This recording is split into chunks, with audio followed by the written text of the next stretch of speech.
Hello, j'espère que tu vas bien. Je suis content de te retrouver aujourd'hui pour cette deuxième vidéo en ce qui concerne la gestion de projet. Si tu es bien assis ou assise, je te propose de commencer maintenant.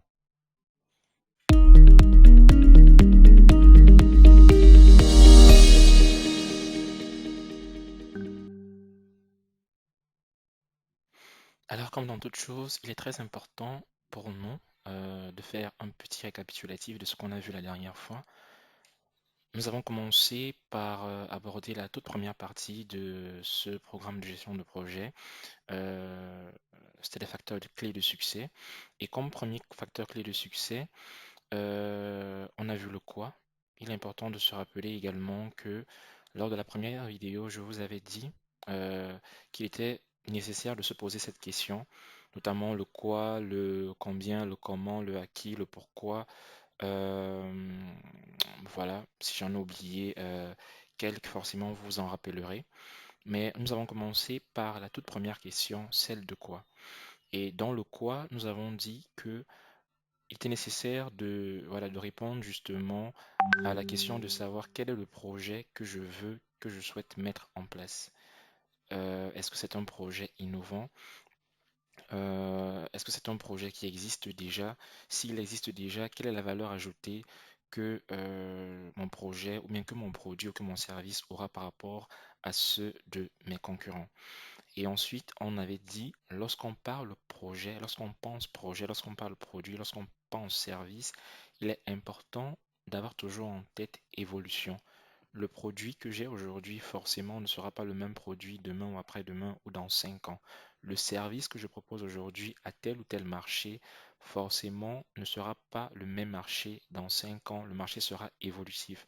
Donc, une fois que j'ai l'idée du produit, j'ai l'idée du service, j'ai l'idée du projet, il est important que lorsque je commence à penser à ce projet, à penser à ce produit, que dans ma tête, je pense également évolution. Et cette évolution se situe au niveau de plusieurs variables. Évolution du budget. Je ne fais pas le budget en fonction de mes éléments factuels, c'est-à-dire de mes éléments actuels, parce que ce dont j'ai besoin aujourd'hui, peut-être je n'en aurai pas besoin demain, ou ce dont je n'en ai pas, je n'en ai pas besoin aujourd'hui, j'en aurai besoin demain. Mais ce n'est pas demain, lorsque voilà, je commencerai à grandir, que je vais penser à ce dont j'aurai besoin. Non. Il est important de commencer dès le début à penser à ce dont on a besoin pour l'instant et pour le futur. Et vous le verrez d'ailleurs aujourd'hui avec la suite de ce cours. Comment cela est faisable? Parce que vous pouvez me dire oui, mais aujourd'hui, si par exemple je monte un projet ou je crée un produit ou un service, est-ce qu'il est possible que je puisse savoir où est-ce que je serai dans 5 ans? Oui, il est possible. Et je vous le montrerai comment aujourd'hui. Donc, il est nécessaire justement de penser évolution en termes de budget, en termes de marché et en termes de cible. Comment? Je vous le montre tout de suite.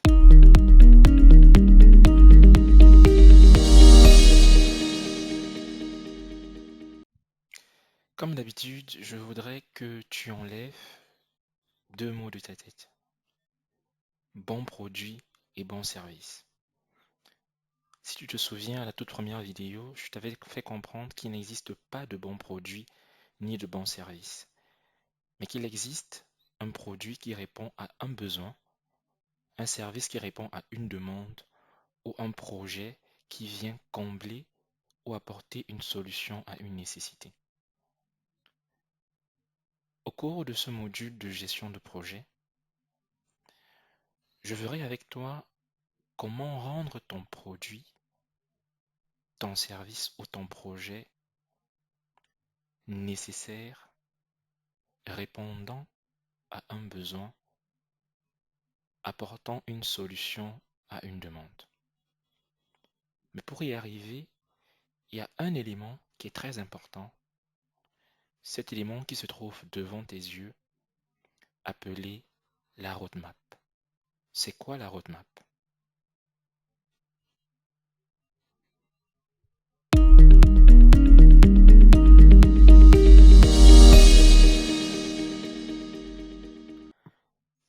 Alors, la roadmap, vous entendrez certainement ce mot des milliers de fois dans votre vie de product manager, de chef projet ou alors d'entrepreneur. Je suis sûr que vous l'avez déjà entendu quelque part, et pour ceux qui comprennent un peu d'anglais, roadmap veut dire carte routière. Mais dans le cadre de product manager ou de chef de projet ou alors d'entrepreneur, pourquoi est-ce que vous entendrez ce mot de milliers de fois? Tout simplement parce que c'est un élément critique de la réussite de la stratégie produit d'une entreprise ou alors d'un projet entrepreneurial. Avant de continuer, j'aimerais que tu comprennes une chose. Aujourd'hui, peu importe le produit que tu as, peu importe le service que tu as, je voudrais que tu te considères comme une entreprise. Qu'il soit grand, qu'il soit petit, que ce projet soit vaste en termes d'investissement ou pas, je voudrais que tu te dises aujourd'hui, je suis un chef d'entreprise. Et en tant que tel, tu me demanderas sans doute à quoi te servira cet outil dans la gestion de ton projet. À quoi est-ce que la roadmap me servira dans la gestion de mon projet? Et je te répondrai tout simplement que la roadmap, c'est ce qui te permettra de définir les grandes évolutions à venir du produit et plus généralement sa direction, tant à court terme qu'à long terme. Souviens-toi tout à l'heure, je t'ai dit, lorsqu'on parle projet, lorsqu'on parle produit, lorsqu'on parle service, on pense évolution. Non seulement à court terme, ça veut dire de quoi ai-je besoin maintenant, mais aussi à long terme, de quoi aurais-je besoin plus tard. Une bonne roadmap se doit de remplir deux grands objectifs. Premièrement, s'assurer que les développements produits prévus sont alignés avec la vision de l'entreprise. Je répète, lorsque je parle entreprise, je parle de ton projet. Peu importe sa taille, peu importe l'investissement que tu as mis dedans, peu importe le type de projet, que ce soit que tu vendes des vêtements, que tu vendes des perruques, que tu vendes, peu importe ce que tu vendras, peu importe le service ou le produit que tu commercialises, je voudrais que tu te dises que cela est une entreprise. Et le premier grand objectif auquel doit correspondre ta roadmap, c'est justement s'assurer que les développements produits prévus sont alignés avec la vision de l'entreprise. C'est quoi une vision d'entreprise? Je te le dirai par la suite. Le deuxième objectif ou le deuxième grand objectif que doit remplir une roadmap, c'est s'assurer que toute l'entreprise, en particulier les décisionnaires, est alignée avec cette vision. Je répète et je te le répéterai sans cesse, lorsque je parle d'entreprise, je parle de ton produit, je parle de ton service. Et lorsque je dis s'assurer que toute l'entreprise et en particulier les décisionnaires est alignée avec cette vision, j'entends quoi par cela? La dernière fois, je t'ai dit, à la toute première vidéo, qu'il est important de penser au quoi, mais de penser au quoi avec qui.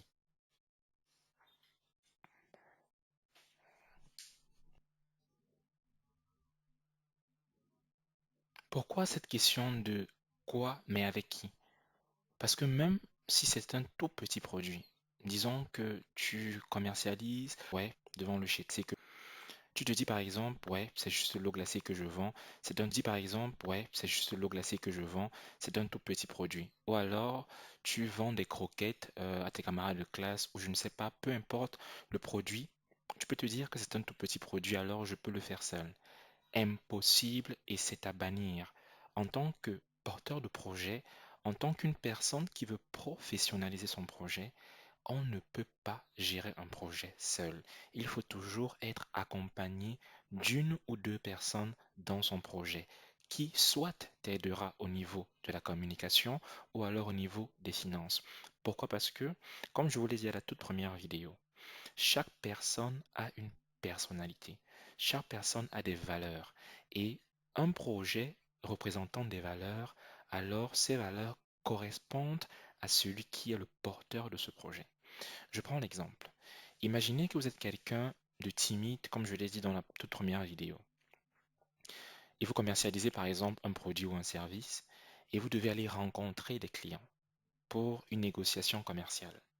Vu que vous êtes timide, vous aurez de la peine à négocier justement de façon claire un contrat. Pourquoi? Parce que vous aurez peut-être peur d'aborder des chiffres, vous aurez peut-être peur de regarder le client dans les yeux. Raison pour laquelle il faudrait trouver une autre personne qui vous complète pour justement pallier à ce manquement-là au niveau de votre projet. Donc, quelles sont mes forces, quelles sont mes faiblesses et quel projet il faudrait qu'il épouse la même règle qu'il épouse la même règle qu'il épouse la même vision épouse la même vision de votre entreprise la même vision de votre entreprise c'est la même vision de votre entreprise c'est la même vision de votre projet de votre entreprise c'est la même vision de votre projet de votre entreprise, c'est la même vision de votre projet, la même vision de votre produit ou alors de votre service. Donc, la roadmap est justement cette map-là qui vous aide à définir les grandes évolutions, notamment la direction de votre produit, de votre service ou alors de votre projet. Prenons un exemple. Vous êtes le premier chef de projet de Happy Day. Happy Day, disons que c'est une jeune entreprise dont le produit principal est la réservation de lieux pour l'organisation d'événements. Imaginez par exemple que vous êtes au Cameroun, par exemple, à Douala ou à Yaoundé, et ou alors vous êtes au Burkina Faso, ou en Côte d'Ivoire, ou au Sénégal, bref, peu importe le pays dans lequel vous êtes. Imaginez qu'il y a une structure du nom de Happy Day qui fait dans la réservation de lieux pour l'organisation d'événements. Donc ça veut dire que si une personne veut organiser un événement, il contacte Happy Day pour que Happy Day puisse réserver un lieu pour son événement. Et vous êtes donc le tout premier chef projet de cette structure-là. Les premiers utilisateurs, justement, sont plutôt satisfaits, mais remontent des demandes d'amélioration. Ils voudraient pouvoir réserver des traiteurs via votre produit ou encore bénéficier d'une billetterie. Ça veut dire rapider justement, vous faites de la réservation de lieux pour l'organisation de l'événement et les toutes premières personnes qui ont utilisé justement votre produit sont satisfaits de ce produit-là. Mais ils demandent des améliorations sur ce produit, notamment ils aimeraient bien peut-être pour des mariages ou pour des anniversaires réserver des traiteurs via votre application ou alors si par exemple je suis un organisateur de concerts ou de spectacles, je voudrais que sur votre application, en plus de réserver des lieux, les personnes qui voudraient assister à mon événement puissent acheter des billets sur votre application. Ça, c'est les premiers utilisateurs. Des clients, vous en avez. C'est-à-dire, vu que l'application fonctionne, vous avez plein de clients. Mais, vu aussi que c'est le début, ces clients ne sont pas nombreux. Et le directeur marketing ne manque pas d'idées justement pour améliorer l'acquisition de nouveaux clients. Il pense que vous pourriez, par exemple, intégrer un tour virtuel des salles de réservation pour attirer plus de clients. Par exemple, pourquoi pas. Donc, imaginez par exemple le palais des sports, euh, que ce soit le palais des sports du Burkina, le palais des sports de la Côte d'Ivoire ou du Cameroun ou du Bénin. Le directeur marketing, lui, se dit, pourquoi au lieu juste de faire de la réservation de salles sur une autre application, on ne pourrait pas proposer en plus la visite virtuelle de ces salles-là. Donc, vous arrivez dans l'application et vous pouvez voir à partir de votre téléphone la visite. Vous pouvez voir justement l'intérieur des salles, les vestiaires, les coulisses, ainsi de suite, au travers de notre application. Et vous avez de l'autre côté les business developers dont l'objectif principal est de recruter de nouveaux clients et de nouveaux lieux qui, eux, reçoivent beaucoup de demandes justement pour faciliter la gestion des réservations sur la plateforme. C'est-à-dire que les business developers, lorsqu'ils vont à la rencontre de nouveaux clients, ces clients leur disent, votre application est bonne, mais nous aimerions justement euh, avoir plus d'outils qui nous permettront la gestion facile justement de la réservation de lieux sur votre plateforme.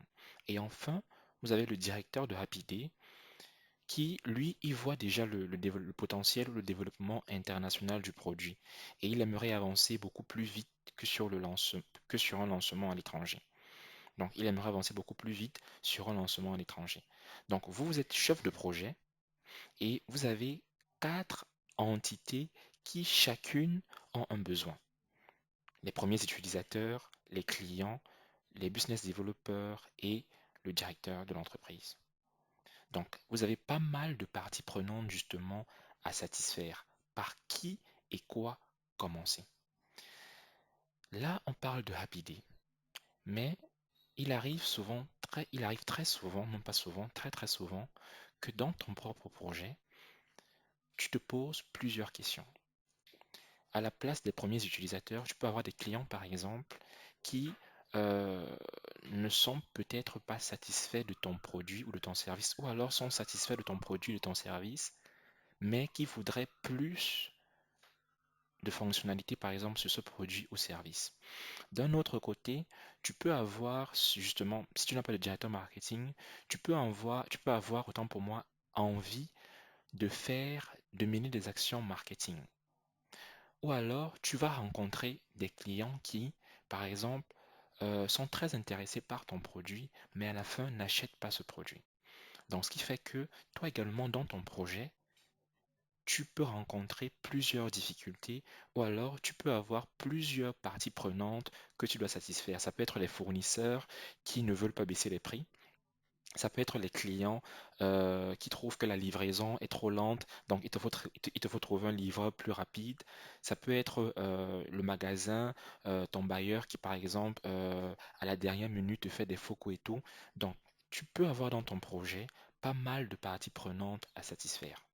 Donc, la question que tu peux te poser justement, c'est par qui et par quoi commencer. Comment, dans le cas de Happy Day, comment expliquer aux business developers que certaines de leurs demandes passeront après celles du marketing? Et d'ailleurs, est-ce que le fait de faire passer certaines de leurs demandes avant ou après celles du marketing, est-ce d'ailleurs un bon choix? Comment convaincre ton directeur que c'est lui qui décide? Comment convaincre ton directeur de toutes les façons? Parce que après, c'est lui qui décide. Donc, il y a pas mal de questions que tu peux te poser ou qu'on peut se poser dans cet exemple de Happy Day, mais que toi également, tu peux te poser, que tu te poses dans ton projet. Comment satisfaire mes clients?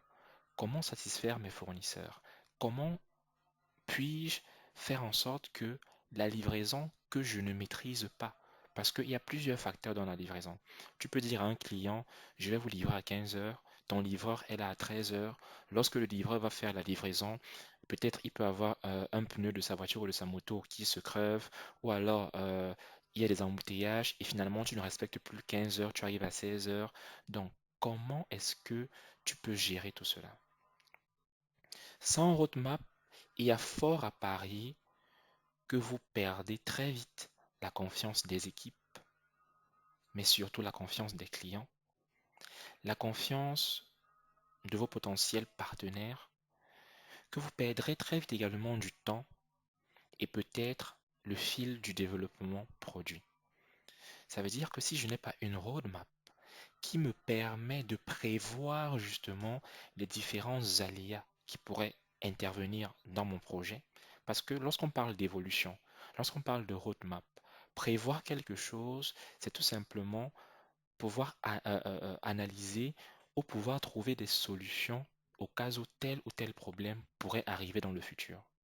Si je conçois une roadmap aujourd'hui qui me dit que bon, peut-être il peut arriver qu'un jour, mon livreur ait des problèmes, par exemple, avec sa moto, ait des problèmes avec sa voiture, ou bien qu'il y ait des embouteillages. Comment est-ce que je vais gérer cela? Cela, je le planifie dans la roadmap. Et si je le planifie dans la roadmap, ça me poussera à me dire, au lieu de dire au client que je vais le livrer à 15 heures, je peux ajouter une heure de plus. Donc, au lieu de vous livrer à 15 heures, je vous livrerai à 16 heures. Et j'ai une heure de marge, justement. Je donne une heure de marge à mon livreur pour régler les éventuels problèmes qu'il pourrait rencontrer. Cela fait en sorte que si j'ai dit à mon client que je vous livre à 16 heures et que j'arrive avant, c'est toujours une bonne chose et une bonne image que mon entreprise, que mon produit, que mon service client. Donc, auprès de mes clients, développeurs que oui, une vue au business developer roadmap, une partie du premier trimestre sera dédiée à la partie du premier trimestre sera dédiée à la partie du premier trimestre sera dédiée à l'acquisition de nouveaux utilisateurs. Donc avec cet exemple de nouveaux utilisateurs, dans, à pouvoir satisfaire dans le futur les différentes parties prenantes de notre projet, différentes parties prenantes de notre projet, de notre produit, parties prenantes de notre projet, de notre produit ou alors de notre projet, de notre produit ou alors de notre service, de notre produit ou alors de notre service. Lorsque je conçois ou alors de notre service, lorsque je conçois une roadmap à service, lorsque je conçois une roadmap avant de lancer lorsque je conçois une roadmap avant de lancer mon produit, avant de lancer mon service, mais je peux me référer à la roadmap que j'avais fait, mais je peux me référer à la roadmap que j'avais fait.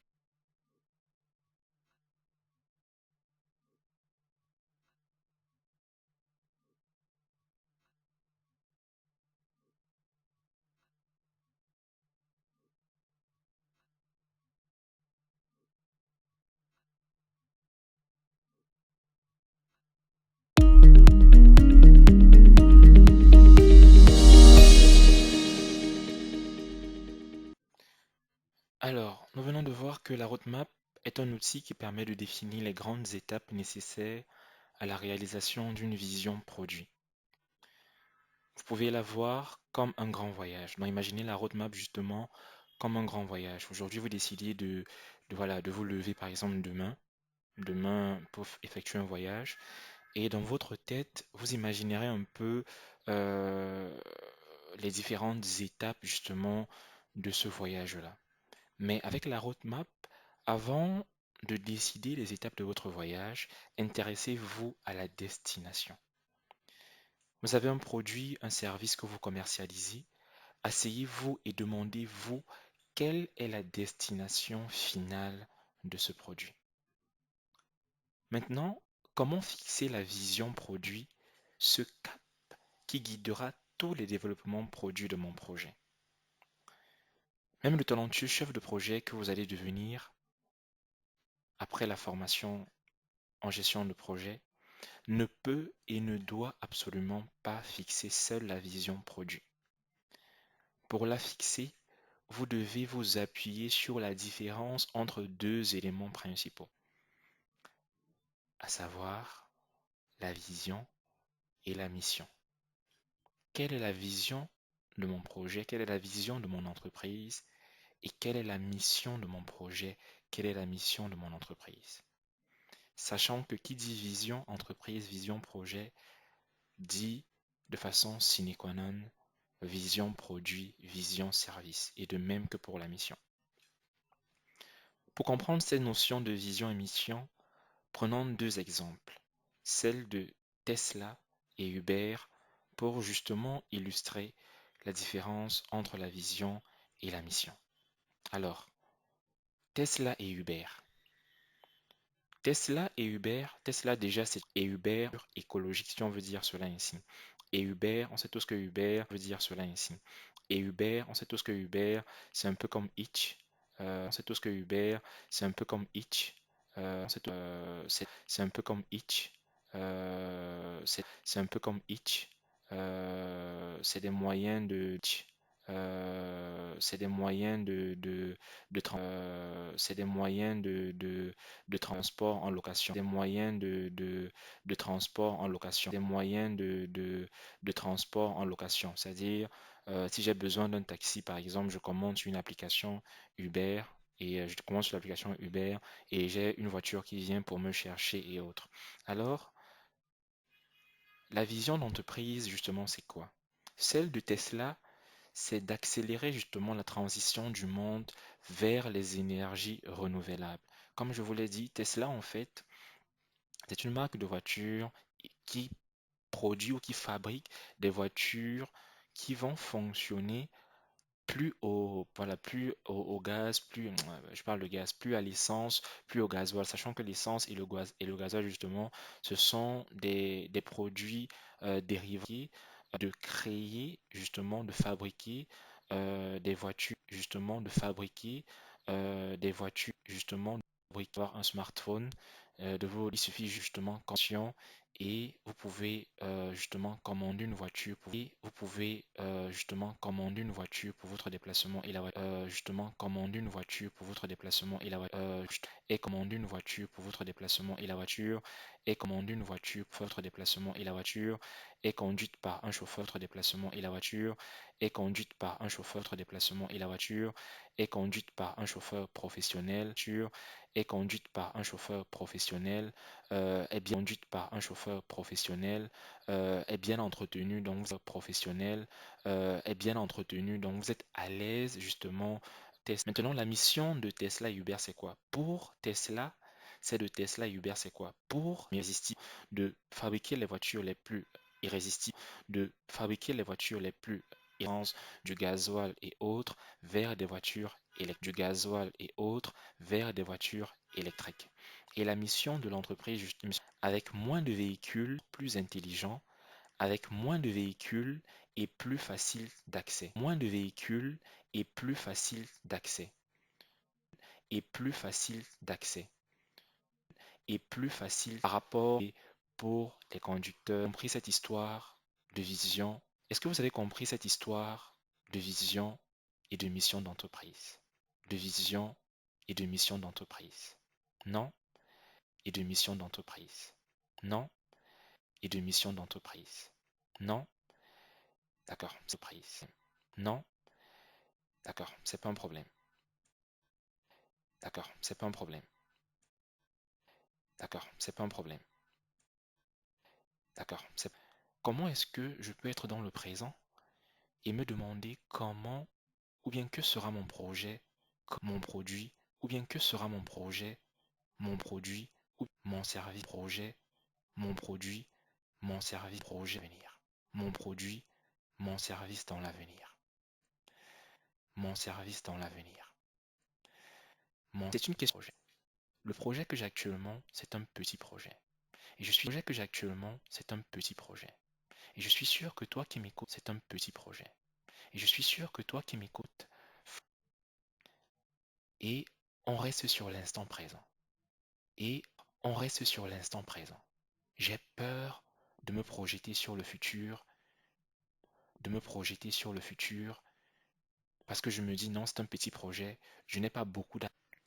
Si tu fais partie de ces personnes-là, ou si tu connais des personnes qui font partie de ces personnes-là, ou si tu connais des personnes qui se selon, qui se là, ou si tu connais des personnes qui se selon, qui se sont dit cela, selon, qui se sont dit cela, qui se sont dit cela, à ces personnes, cela, à ces personnes, va leur, à ces personnes, va leur dire, à ces personnes, va leur dire, à ces personnes, va leur dire que j'ai dit, qui n'existe leur dire que j'ai dit, qui n'existe pas de petit que j'ai dit, qui n'existe pas de petit projet, mais juste pas de petits projets, mais juste de petits projets, mais juste de petits projets, mais juste de petits porteurs de mais juste de petits porteurs de mais juste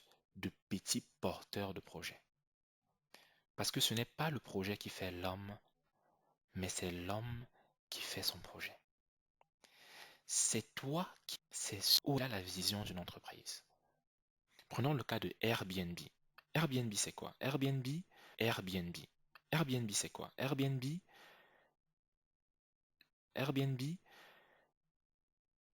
c'est une application.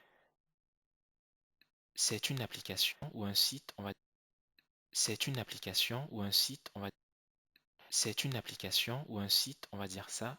C'est une application ou un site, on va dire ça, qui permet aux touristes, dire ça, qui permet aux touristes ou aux personnes qui vont, qui permet aux touristes ou aux personnes qui partent où ils sont, sentir chez eux partout où ils sont. D'ailleurs, partout où ils sont. D'ailleurs, je décris bien le futur tel qu'imaginé par Airbnb. Bien le futur tel qu'imaginé par Airbnb. Un monde sans tel qu'imaginé par Airbnb. Imaginez tout dans...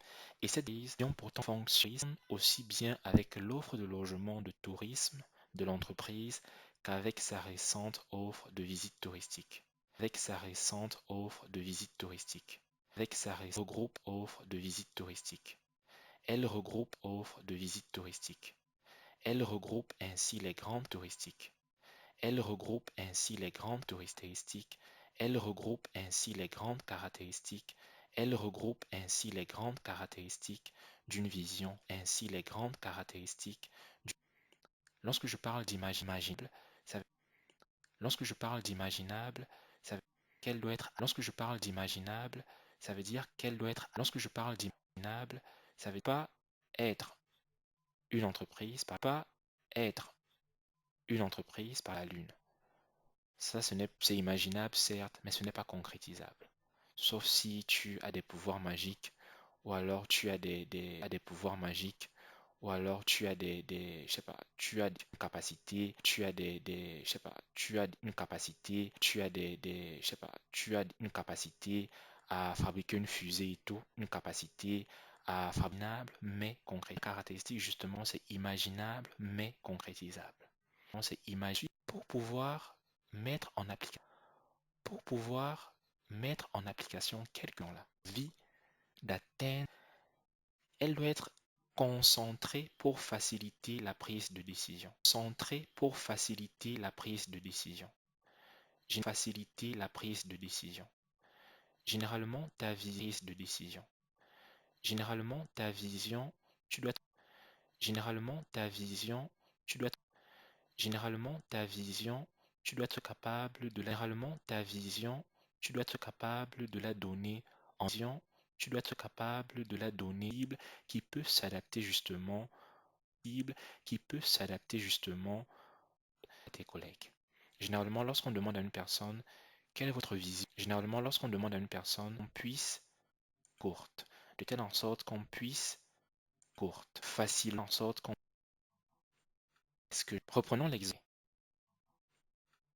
Reprenons l'exemple, là, entendre, là je parle de la mission d'Airbnb et cet élément pour notre roadmap produit.